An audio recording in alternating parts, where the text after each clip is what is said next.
Hey, how you doing? Good so far?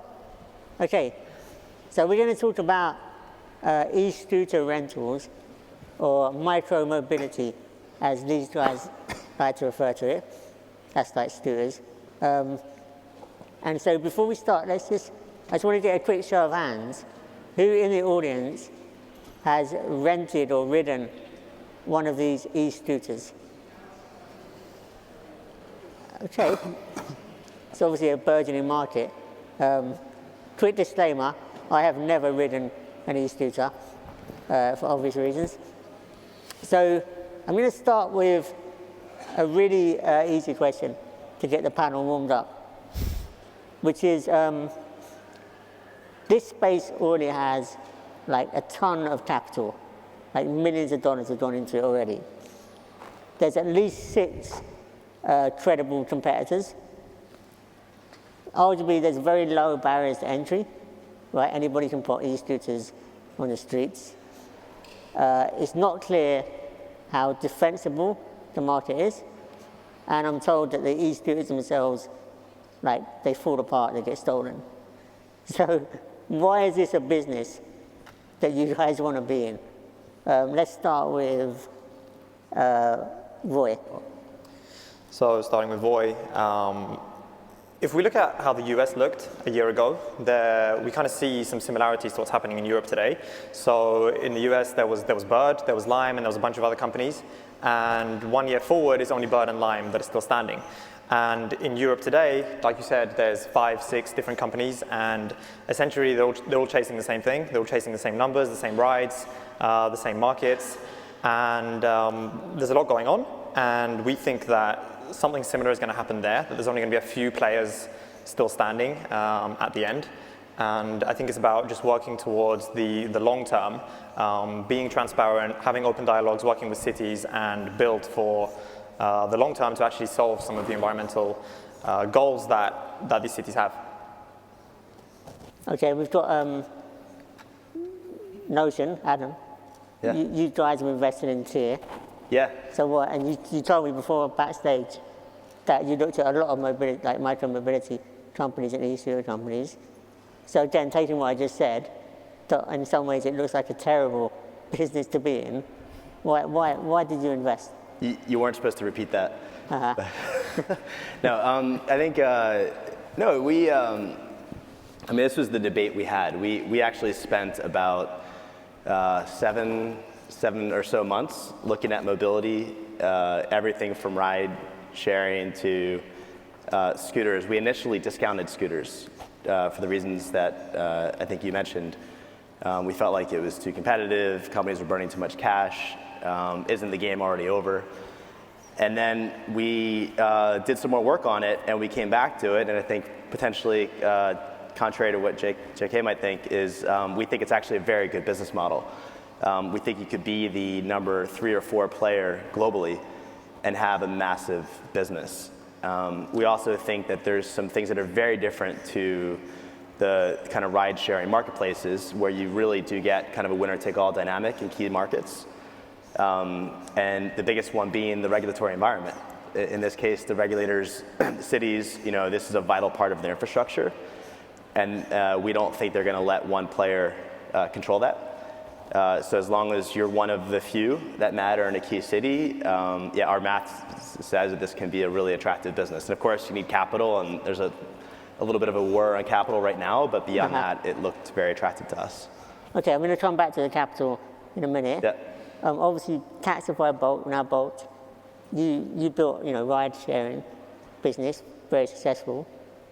Why do you want to be in this space? So we're very bullish on the light electric vehicles generally. We believe there's no question that this mode of transportation is here to stay in the cities. We're a little bearish on the current business models. We want to actually, we're testing out different approaches, and I think something we believe more than kind of deploying our own fleets of scooters is really enabling partners, like building a platform similar to ride-hailing, where small and big operators in the cities can basically manage their own fleets and deploy them themselves in the cities, where we provide like the software and the hardware and the infrastructure. And we just think that it's a very interesting business model. Like it's a very interesting, let's say, business as a whole, but it's quite unclear where it will end up because it's not very defensible. We still haven't had the price war. We still haven't had the price compression. Like right now, it costs more per kilometer to rent a scooter than it is to take a cab. So that doesn't seem sustainable in the long term. And the retention we see on scooters is unfortunately still quite bad. Why? I mean, why do you think there'll be a price war? Well, it's just because there's so much competition, and and really there's quite little to differentiate. The hardware is quite commoditized, the software is quite simple. So really, what you can differentiate by is price and deployment density, and and deployment and operations. So price will be definitely one of the things that's gonna decrease as we go forward. Okay, just try and get this a bit interactive. Yeah. Voy, I mean, are you expecting a price war? Are you ready for it? Are your investors ready for it? I don't think we're expecting a price fall. I mean, if we look at what's actually happening with some of the players out there right now, especially in the US, which is kind of matured in this area, the prices are going up. So Bird, for example, recently I know have raised their prices. When we launched in Stockholm, we were the first player in Stockholm, in Sweden. And Lime later came on and they literally doubled our price. So we were charging 15 cents a minute to ride, and they came in and were charging 30 cents a minute. And you still see people riding around. People don't really seem to care if they pay €1 or €2 extra to get from point A to point B. Yeah, I think just to kind of piggyback on that, I totally agree, and I think that it's very much market dependent. I think what we've seen in our kind of market studies is that the kind of higher GDP, more affluent countries are definitely currently less price sensitive to the current pricing model, which is effectively the same around the world, accounting for kind of currency fluctuations. I think in some of the sort of less wealthy countries, you are seeing less willingness to ride, and my view on that is that pricing plays a role there. But I think we're a really long way off from pricing being a driver. Right now, the entire market is supply constrained. I mean, even in the best performing cities, the challenge is, can I find a scooter? Yep. That's the number one thing. Agree.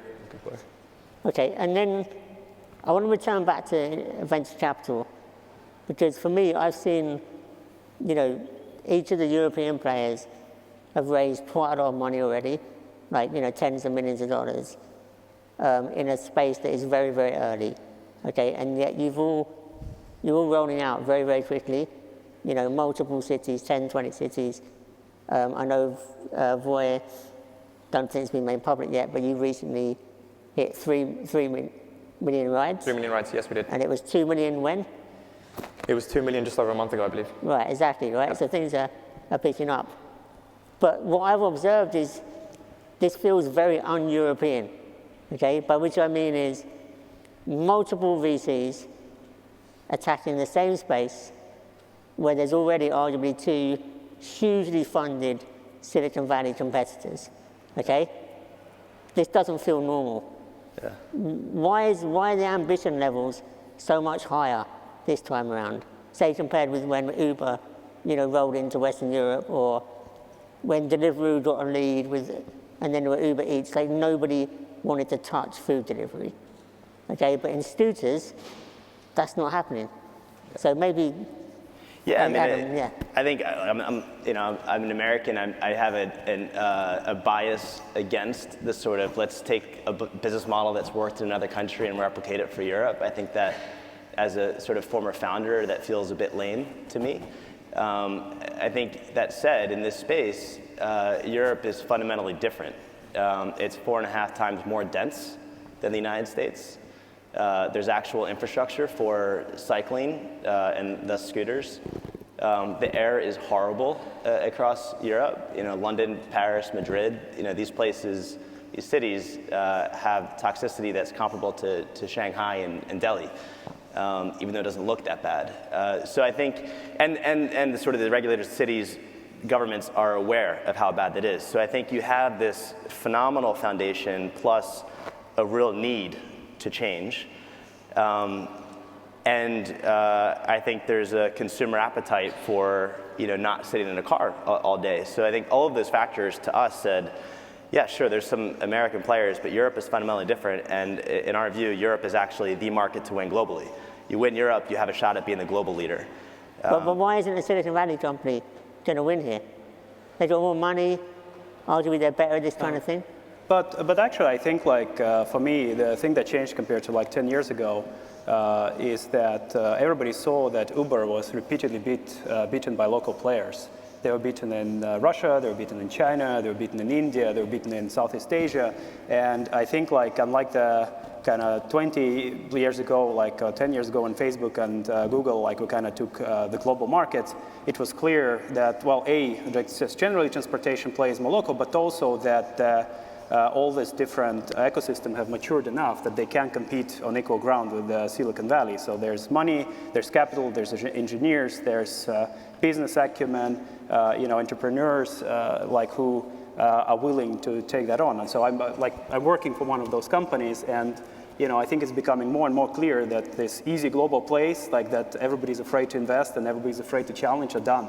It's going to be competing for, we're kind of going back to where we're competing, we have strong regional players. It's less easy to dominate globally. And in terms of, I know, Adam, I talked to your co-founder Frederick quite a lot at Voi, and you guys are pushing a narrative that it's going to be a European player that's going to win Europe.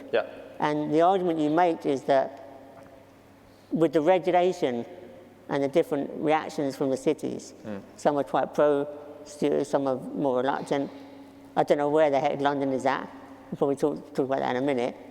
But why do you think being European is going to give you an advantage over Bird and Lime? So when we first founded the company, we of course took Bird and Lime into consideration. We were thinking, okay, what would happen if they just came in and just started completely attacking all the cities, right? But then as we started launching into European cities ourselves and realized what we needed to do to actually, really have an open dialogue with them, be transparent with them, understand their needs and their requirements, and adapt our model, even in some cases our product, to the cities, that requires effort. And then what we saw later on is that the American players actually, they didn't go as aggressive as we thought they would. I think Bird is in less than 10 cities, Lime is in less than 30 cities in Europe. And for us being a sole European player with the focus of launching Europe only and working extremely close with partnering up with the cities, I just don't know if an American player will be able to do it in the same way as one that is based and working so closely with the cities as we're doing in our case. Okay, I want to talk about perception. Because I did a quick ask on Twitter. I was like, what should I ask you guys? And quite predictably, I got a lot of people saying, these scooters, they're flooding the cities, they're tossed onto one side, they're literally polluting cities, they're horrible,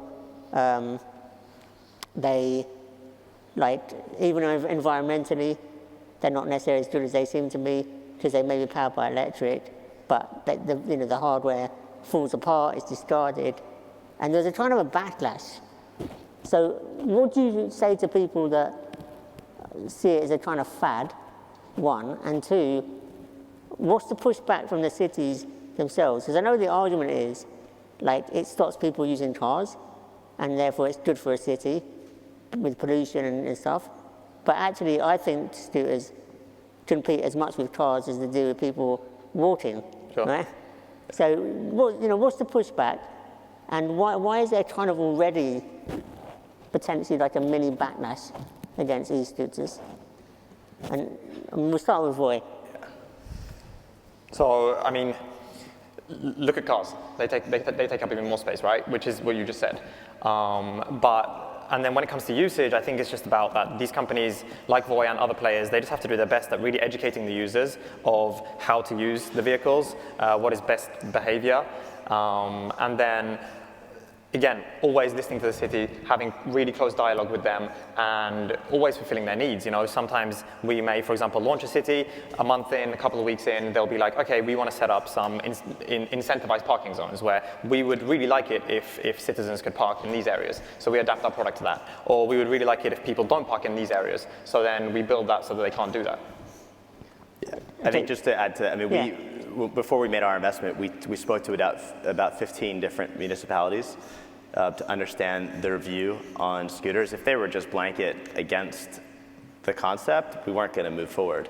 What we heard was really encouraging, I think, for the market, which was, A, we have a massive problem. We know we have a massive problem. We have to get the cars off the road. Right now, the entire city infrastructure is designed around moving one person in a big vehicle, you know, on a pretty large public portion of space.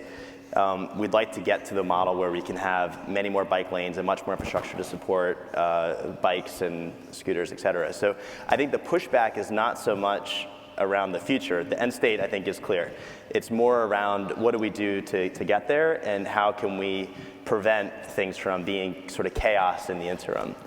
I would also look at the issue a bit larger. Like, we engage with multiple cities on discussing like mobility as a service, and like light electric vehicles are definitely one bit of it, but generally, like the question is, how do we move from this kind of car ownership model and like quite inefficient public transport to like really efficiently transporting people where they need to go with like low congestion, a low environmental impact, and like low cost. So this is really kind of the larger discussion, and like scooters are like I would say a small piece of that bigger discussion.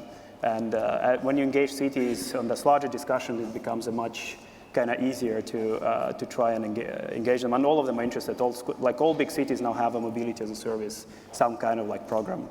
Apart from London. Apart from what's happening in London? Can anyone tell me? I mean. So, in our case, we are in talks with the city in London. It's a market that we think is going to be super attractive. We're really excited about London, and we would love to launch here. But what are they saying? How well, those talks panning out? You're like, we want scooters, and they're like, yeah, they're against the law. So apparently so, and a change in this case for London, a change in the law is going to be required, and when that change happens is entirely up to the city. But from our perspective, we need to make sure that we are ready and that we are welcomed, and that we actually meet all the requirements before putting any vehicles out. And do you think Londoners want scooters? I think they will. Yeah? We think it's a promising market, absolutely. Yeah. Well, possible. Possibly, so they definitely will, possibly. I mean, London is opening up a bit, but like it's on the more conservative side as far as cities are concerned. Does it, from a venture capital point of view, does London matter? Well, is it important? Yeah, I mean, it's the I think, I forget the exact numbers, but more people commute in London than any other city in Europe. It's definitely the market long-term to win within Europe. However, there are some challenges with the infrastructure in London, so I think everyone wants it, but also some changes probably have to be made to accommodate. I will say, if you just look at the electric bike kind of uptake, it's pretty high in London. I mean, at least where I live as a consumer, it's, you're always struggling to find a Lime bike. So. Yeah, Uber is now deploying jump bikes, so, and I think Lime as well. So. Yeah, I'm not sure. Not sure about scooters in London, we'll see. In terms of like this market, with it being like there's at least 6 like credible competitors in Europe, arguably, what's it going to look like in a couple of years' time, right? Is there going to be consolidation? Like, there's been rumors already that, Tier and Voi have been in talks, which I've heard there has been some talks. At some point, it wouldn't surprise me. I've talked to other players in the market, and you've all talked to each other, really. It's a friendly community of competitors. But is there going to be a winner takes all? I don't believe in winner takes all, but I do believe that, again, there needs to be a bigger play, that scooters will be part of a larger mobility as a service platform. So like either there will either be consolidation like Uber and Jump, or there will be ride-hailing platforms developing their own platform like us. And we also still believe that there's going to be a lot of local city operators. Like it's going to both consolidate and fragment, right? It's going to there's going to be less like kind of bigger players who provide the platform, but there's going to be a lot more city partnerships and like small local players which will just run operations in that city. And in terms of returning back to the venture capital, right? Like some of the VCs that I've spoken to who haven't invested in this space have described it as, basically a bloodbath waiting to happen, is what one top VC told me quite early on. What's the end game for this? Presuming, hopefully your investment will be one of the winners. But what's the plan B? Is it get acquired by a bird? Is it merge? Like, I think for maybe just to break that down a little bit, because I think if you think about burning cash or bleeding cash as hemorrhaging blood, then I think all startups achieve that. I think what's different about scooters is they do that much faster. And it's not because actually, I won't speak kind of out of turn, but there's a bunch of markets for tier that are profitable today. So I think there is probably the V1 where you're using a very kind of flimsy consumer product that just gets thrown away in a month. A year, 2 years ago, that's gone, and you now see lifetimes going much longer. You see and that's really because good operations. They're all developing their own hardware, right? It's the version 2 of the hardware? People are sort of, saying they're developing their own hardware. There's like 4 plants in Shenzhen that do most of everything. I think at the end of the day, they're all improving. And so, and it doesn't take long for one innovation to sort of go to the next manufacturing facility. So I think the hardware is going to get better, which means the costs are going to go down, the lifetime is going to expand in the scooter. Unit economics are only going to go up unless there's some kind of crazy price war. But I think overall, I think that this doesn't have to be a business that's bleeding cash for 5-10 years long term. The end state for us, when our investment was, we didn't invest in a scooter company and we didn't invest in a European scooter company. We invested in a business that was very focused on changing urban mobility. Scooter is the mode that they wanted to focus on initially, and then we'll kind of see where things evolve from there. That was kind of our view. And in terms of like Bolt, Taxify Bolt, do you feel that that one of these, these upstarts in mobility, are going to win, or do you think it will be a ride-sharing company or an existing mobility company? Well, I'll bet this that, like if you look generally how the transport market is evolving, you see the move towards this companies which can provide more services, right? Which can provide ride sharing, food delivery, other modes of delivery, other modes of transport. And there's quite easy reason for that. It's like this, all of those are highly competitive, and basically the more cities you have, the more product lines you have, the more defensible each of them is. So I think, one of those players might also evolve in a bigger, bigger player, or there might be consolidation. I think most of those product lines will be less and less defensible on their own as the time goes forward, because in the end, whatever others say, I do think that there's price is one of the key offering here, and right now there's a lot of joyriders. So up to 50% of scooter rides are joyrides, and as that percentage goes down, as people either buy their own scooters who really like them, or they get practical with them, I think just the price will become more and more important. And as that happens, basically those who can cross-subsidize will win. Okay, and just zooming out further, right? The other thing that a lot of the companies say, I think basically everybody does, is that we should think about e-scooters as not about scooters, but this quote unquote, this micro-mobility, right? Which I guess is like the last mile of travel, maybe slightly further up. So very briefly, what does this space look like beyond consolidation and lots of VC money? being wasted. What does this space look like in kind of 3, 4, 5 years' time? Are we going to see different kinds of vehicles? Are we going to see something we can't even imagine, like other than a scooter? Or are we just going to see lots of scooters? Like, how does Roy think about that? I mean, I think this kind of comes back to the vision that we had from day one when we built everything, which was creating cities made for living, cities for people that are free from noise, free from pollution. And right now, it just happens to be scooters.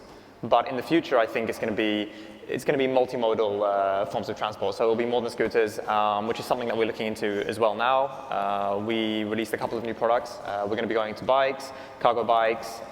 So I think more and more vehicles will come out. And I think that's how it's going to look. That's how it's going to play out. It'll be more than just scooters. Will it be scooters in 5 years? I don't think so. Really?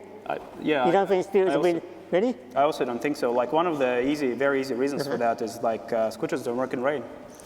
Like, which means that in the Northern Europe, first of all, you can't use them 6 months in a year. Second, like, you can't use them when it's raining. So like that's huge, it's a huge problem. And like, but I would be really excited to see like usable light electric vehicles, which would be like one-person vehicles, which you can just drive around, which are covered. So it's going to be interesting where that develops.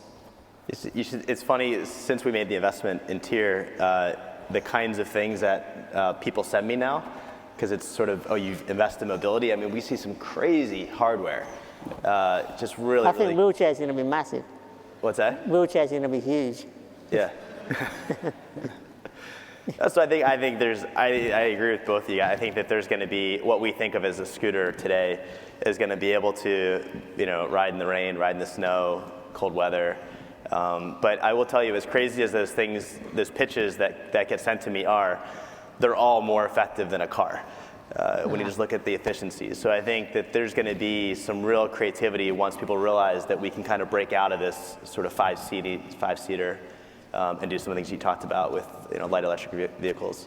I think the coolest thing by far about the scooter is it's like the absolute minimal device you can get for getting from point A to point B. Yeah. There's nothing you can take away without sacrificing either comfort or safety or something. So it's like the minimal.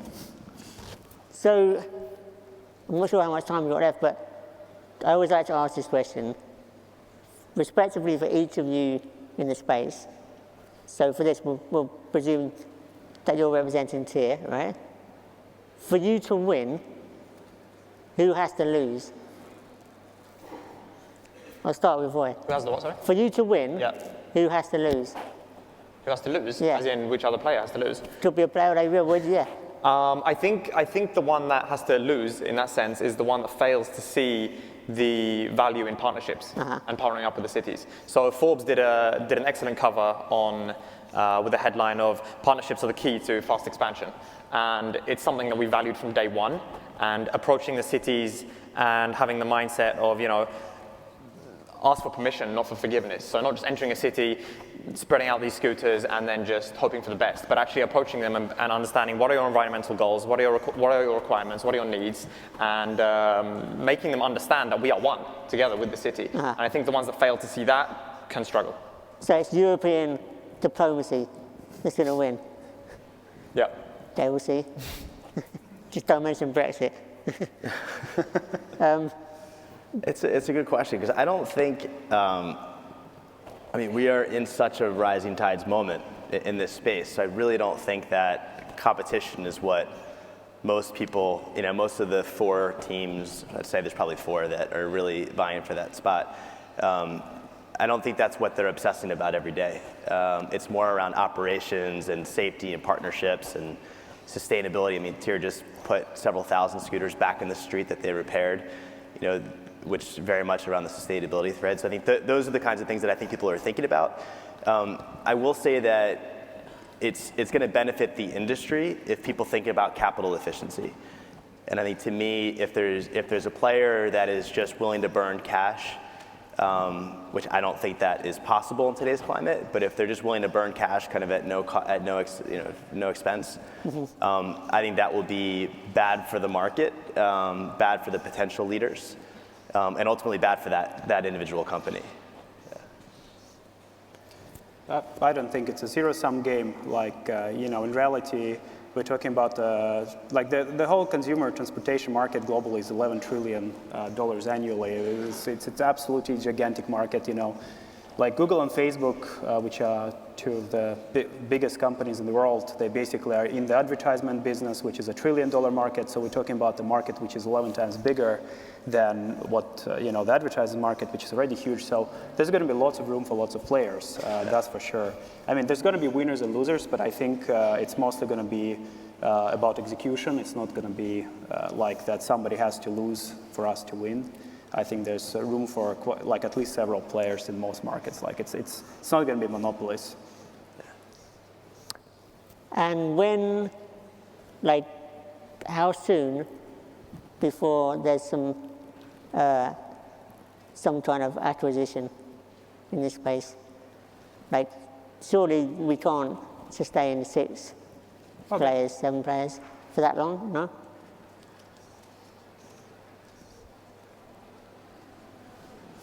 Who knows? Who knows? Yes. No one's willing to put it on.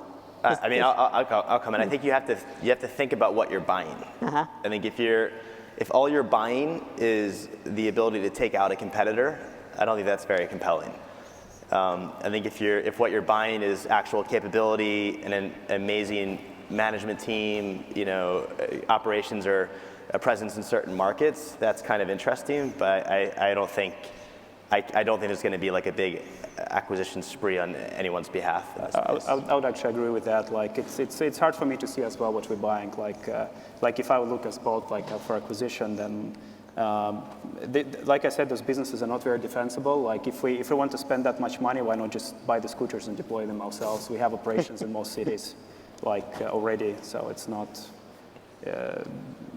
like it's not a hugely compelling thing. You can do it to like really, like you can probably do it to jumpstart, like, you know, skip a year in time and just get like a 50 cities at a time. But as if you notice in ride-hailing, there has not been a ton of consolidation actually either, right? The Korean deal was by far the biggest. Yeah, most of others were this like kind of like regional, kind of strange like equity swaps. Okay. You know? So no deal going to be done soon. Apparently we're out of time. I'll just say, I reckon 12 months there'll be a deal. Okay. All right. Thanks very much. You. Awesome. Thank you very much. Thank you.